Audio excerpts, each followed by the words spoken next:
Oke, gue udah lama banget gak cerita horor. Gue udah punya segudang cerita horor yang akan gue ceritain. Tapi malam ini gue akan cerita yang paling serem, karena ini kejadian yang dialami langsung oleh kakak kelas dari temen gue. Ini pas banget nih, cuaca mendukung. Ini sekarang jam 00.33. Rumah gue sepi, ada suara rintik-rintik air, kayak horornya dapet banget. Ya emang semua orang rumah sepi lah, jam 12:30 malam. Rumah siapa yang ramai? Bukan rumah doang, Min. Suatu hari kakak kelas ini lagi dapet atau lagi head. Nah, sebelum tidur dia mau bersih-bersih dulu nih ke kamar mandi yang posisinya itu di lantai bawah kamarnya, atas kamar asramanya. Teman-temannya ini udah pada mau siap-siap mau tidur. Nah, dia sendiri nih ke kamar mandi. Gue nggak tahu ini emang pemberani abis gitu kan, strong woman do bungsun, enggak dong, itu drakor. Ya pokoknya dia ke kamar mandi.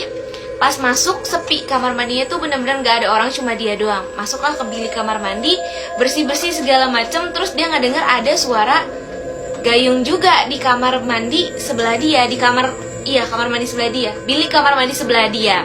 Terus dia mikir, oh ada temen gue nih. Terus dia sempat manggil di situ, dia pikir ini temennya. Dia manggil nih namanya.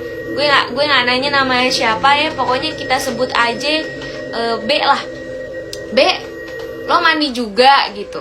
Gak ada suara sautan. Terus dia kayak, ya udah lanjutin mandinya, terus nggak berpikiran yang aneh-aneh. Nah, setelah keluar dari kamar mandi, dia penasaran dong, si temennya ini udah selesai mandi atau belum. Dilihatlah bilik kamar mandi sebelahnya. Pas dibuka, nggak ada. Dibukain tuh atu-atu bilik kamar mandi, nggak ada siapa-siapa. Sampai kamar mandi cowok, nggak dong, kejauhan ngapain. BTW kalau si kakak kelas ini denger sampai kamar mandi cowok, kupingnya tajam bener. Kuping gue yang sering gue buat nguping gibahan tetangga aja nggak setajam itu perasaan. Udah deh bercandanya udah. Terus pokoknya pas dibuka semua nggak ada siapa-siapa, agak udah mulai berasa nih, bulu kuduknya merinding, bulu ketek semuanya udah pada diri. Nah, pas madep sono udah mau keluar dari kamar mandi, dari belakang ada suara. Kalian tahu nggak sih kalau misalnya di kamar mandi itu kan basah ya?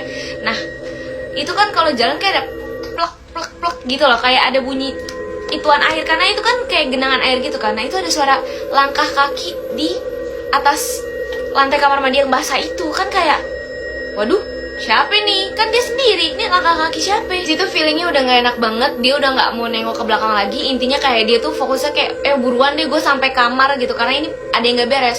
Akhirnya dia gak nengok ke belakang sama sekali. Dia udah jalan aja keluar dari kamar mandi. Dan lo tahu, bukan sampai situ aja, suara langkah kakinya ini ngikutin dia jalan. Bahkan di saat dia benar-benar udah panik banget, dia lari. Dia benar-benar lari, jalan cepet sampai lari estafet, sampai garis finish. Nggak dong, gak lucu sumpah.